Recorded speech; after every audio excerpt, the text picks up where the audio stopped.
Modi ji budget में हो EPS 95 न्यूनतम पेंशन 7,500 का प्रावधान। शरद पवार से मिले पेंशन भोगी, विपक्ष को दिया मुद्दा एम्प्लॉयज प्रोविडेंट फंड ऑर्गेनाइजेशन और केंद्र सरकार से पेंशन भोगी खासा नाराज हैं। न्यूनतम पेंशन 1,000 रुपये को बढ़ाकर 7,500 रुपये करने की मांग की जा रही है। पेंशन भोगी केंद्र सरकार के साथ विपक्षीय दलों के नेताओं के भी संपर्क में। सूचना जी न्यूज छत्तीसगढ़।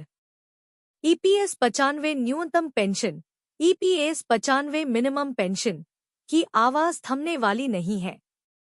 मोदी सरकार के तीसरे कार्यकाल का पहला बजट पेश होने वाला है। उम्मीद लगाई जा रही है कि इस बजट में न्यूनतम पेंशन 1,000 रुपये से बढ़ाकर 7,500 रुपये किया जा सकती है। मोदी सरकार क्या वास्तव में ऐसा करने वाली है? तमाम आशंकाओं के बीच पेंशनर्स ने आवाज उठाई है कि सरकार पर दबाव बनाने के लिए तत्काल मुलाकातों का दौर तेज कर दें। बजट में न्यूनतम पेंशन वृद्धि का प्रावधान रखा जाए। कर्मचारी भविष्य निधि संगठन, एम्प्लॉयज प्रोविडेंट फंड ऑर्गेनाइजेशन और केंद्र सरकार को लेकर पेंशन भोगी खासा नाराज हैं। ईपीएस 95 न्यूनतम पेंशन, ईपीएस 95 मिनिमम पेंशन को बढ़वाने के लिए पेंशनर्स के कई सुझाव सामने आ रहे हैं। सोशल मीडिया पर सुझावों का दौर जारी। सोशल मीडिया पर रंजीत कुमार दत्ता ने लिखा, ईपीएस 95 पेंशन भोगियों के नेताओं को बजट सत्र से पहले इस मुद्दे को उठाने के लिए विपक्षी दलों के नेताओं से संपर्क करना चाहिए। वित्त मंत्री निर्मला सीतारमण वार्षिक बजट 22 जुलाई को पेश करेंगी, इसलिए कम से कम एक सप्ताह पहले इस मामले को सरकार के संज्ञान में आना चाहिए, अन्यथा कोई गुंजाइश नहीं है। ईपीएस 95 राष्ट्रीय संघर्ष समिति सतारा की कोशिश जारी। दूसरी ओर ईपीएस 95 राष्ट्रीय संघर्ष समिति सतारा जिला के सदस्यों ने पूर्व केंद्रीय मंत्री और महाराष्ट्र की सियासत के बड़े चेहरे शरद चंद्र पवार से मुलाकात की। अध्यक्ष भुजंगराव जाधव, हनुमंतराव कणसे, सुदाम निकम ने ईपीएस 95 पेंशनर्स की बात विस्तार से बताई। 1,000 रुपये में जिंदगी काटने वालों की पेंशन को बढ़ाने के लिए सरकार पर दबाव बनाने की मांग की।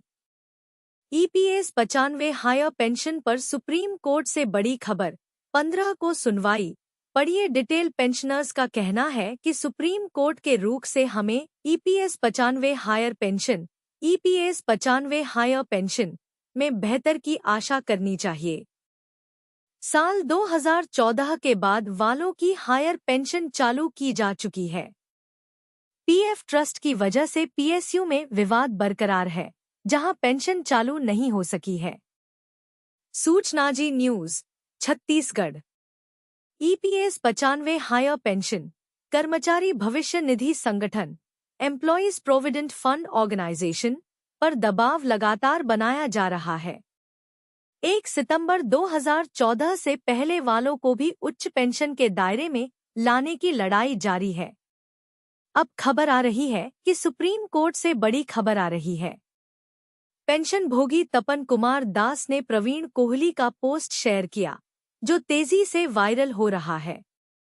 ईपीएस 95 1 सितंबर 2014 से पूर्व उच्च पेंशन मामले में सुप्रीम कोर्ट, हाई कोर्ट के फैसले पर सुनवाई करने जा रहा है।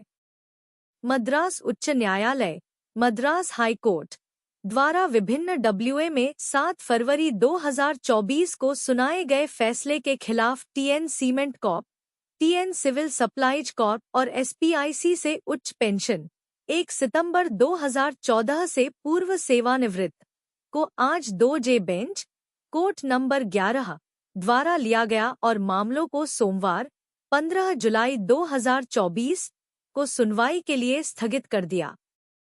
ध्यान दें कि इन 9 एसएलपी में सभी याचिकाकर्ता छूट प्राप्त प्रतिष्ठानों से हैं, जिन्हें पहले परिपत्र दिनांक 31 मई 2017 के मद्देनजर उच्च पेंशन से वंचित किया गया था। 4 नवंबर 2022 को सर्वोच्च न्यायालय ने निर्णय दिया है कि छूट प्राप्त परिसंपत्तियों और गैर छूट प्राप्त परिसंपत्तियों के ईपीएस 95 पेंशन भोगियों ईपीएस 95 पेंशनर्स में अंतर नहीं किया जा सकता है। ईपीएफओ उन्हें 4 नवंबर 2022 के सुप्रीम कोर्ट के फैसले के पैरा 44 वी का आधार लेकर उच्च पेंशन हायर पेंशन का लाभ देने से मना कर रहा है।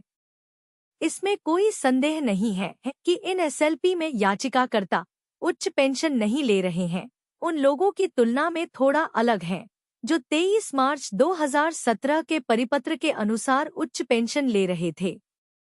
लेकिन उपरोक्त दोनों श्रेणियों के पेंशन भोगियों को अब ईपीएफओ द्वारा 4 नवंबर 2022 के फैसले के पैरा 44 वी की गलत व्याख्या करके उच्च पेंशन के लाभ से वंचित किया जा रहा है। पेंशनर्स का कहना है कि सुप्रीम कोर्ट के रुख से हमें EPS 95 higher pension EPS 95 higher pension में बेहतर की आशा करनी चाहिए।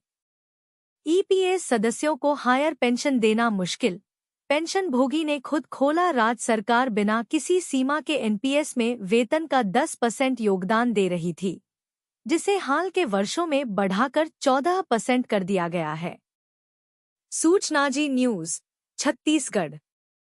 कर्मचारी पेंशन योजना 1995 एम्प्लॉयज पेंशन स्कीम 1995 पर एक और पेंशनर्स ने अपने मन की बात की है। ईपीएस 1995 योजना ईपीएस 1995 स्कीम की राशि 1000 से 7500 रुपये करने की मांग की जा रही है। कर्मचारी भविष्य निधि संगठन एम्प्लॉयज प्रोविडेंट फंड ऑर्गेनाइजेशन और सरकार के मूड पर कमेंट करते हुए रामकृष्ण पिल्लई ने सोशल मीडिया पर एक पोस्ट किया। ईपीएस 95 का जिक्र करते हुए चंद्रकांत भालेराव को संबोधित पोस्ट में कहा गया कि केंद्र सरकार 31 दिसंबर 2003 के बाद शामिल हुए सरकारी कर्मचारियों को पेंशन नहीं दे रही है। सरकार बिना किसी सीमा के एनपीएस में वेतन का 10% योगदान दे रही थी, जिसे हाल के वर्षों में बढ़ाकर 14% कर दिया गया है। वह एनपीएस अपने योगदान और सरकारी योगदान के आधार पर पेंशन दे रहा है। ईपीएस में नियोक्ता ईपीएफ में वेतन का 10% योगदान दे रहा है। ईपीएफ से वेतन का केवल 8.33% ईपीएस में जाता है, जो अधिकतम 417,541,1250 तक सीमित है। शेष राशि ईपीएफ में रहती है और आपकी सेवानिवृत्ति के समय आपको वापस कर दी जाती है। नियोक्ताओं द्वारा इतने कम योगदान के साथ उच्च पेंशन मैक्सिमम पेंशन कैसे दी जा सकती है? या तो नियोक्ता योगदान और सरकारी योगदान बढ़ाएं या कर्मचारियों द्वारा कुछ करें। ईपीएस सदस्यों को उच्च पेंशन देना मुश्किल है। यह दावा पेंशन भोगी का है। सोशल मीडिया पर किए गए कमेंट में कितनी सच्चाई है, यह तो ईपीएफओ ही बता सकता है। ईपीएस 95 पेंशनर्स ने खोल दिया राज, पेंशन को लेकर क्यों नहीं बदला फैसला। सूचना Zee news Bhilai. EPS 95 pension को लेकर बेचैनी कम नहीं हो रही है। पेंशनर्स हर दिन कुछ न कुछ नया तथ्य सामने लेकर आ रहे हैं। सोशल मीडिया इसका प्लेटफॉर्म बना हुआ है, अपनी अपनी बात रख रहे हैं। एक पेंशनर्स ने लिखा, ईपीएफओ के तहत 1995 में शुरू हुआ ईपीएस 95 योजना। यह योजना 1981 के बाद श्रमिकों के लिए अनिवार्य थी और यह उन लोगों के लिए अनिवार्य नहीं थी जो 1981 से पहले श्रमिक चाहते थे, जब यह योजना 1995 में शुरू हुई थी। तब सरकार, मालिक वर्ग और यूनियन वर्कर्स प्रतिनिधियों यूनियन वर्कर्स रिप्रेजेंटेटिव्स ने सीबीटी ट्रस्ट का गठन किया था। पेंशनर्स ने दावा किया कि न्यूनतम 20 से 25,000 रुपये पेंशन मिलने की घोषणा के बाद कई पुराने कर्मचारी इस योजना में शामिल हुए। श्रमिक सरकार के शिकार हुए। 1995 तक पीपीओ, पीपीएस के माध्यम से प्रोविडेंट फंड में कटौती हुई थी। कर्मचारी जो पीपीओ, पीपीएस के सदस्य थे। पुरानी pension scheme, old pension scheme शुरू हुई थी। 30 से 40 साल सेवा कर 2014 से पहले रिटायर होने वाले आज की तारीख को ज्यादा पेंशन पाने के लिए ज्यादा पैसे नहीं दे सकते। अगर पेंशनर्स के पास 1000 रुपए हैं, तो आज पेंशन भोगी पैसे नहीं दे पाएंगे, जहां खाने के लिए भी पर्याप्त नहीं है। अगर पैसा नहीं है, तो आप अधिक पैसा कहां से लाओगे? 2014 में सरकार और सीबीटी के बीच जो फैसला लिया गया, सरकार ने सरकार और मालिकों का फायदा देखा। पेंशनर्स ने यहां तक लिखा दिया कि सीबीटी ट्रस्ट में ट्रेड यूनियन के प्रतिनिधि ने इसे कैसे मंजूरी दी। हमारे श्रमिकों का भविष्य क्यों नहीं देखा गया? मुझे आश्चर्य है कि सीबीटी की गलतियों को अभी तक ठीक क्यों नहीं किया गया है। क्या ट्रेड यूनियन के प्रतिनिधियों को यह सब पता नहीं था?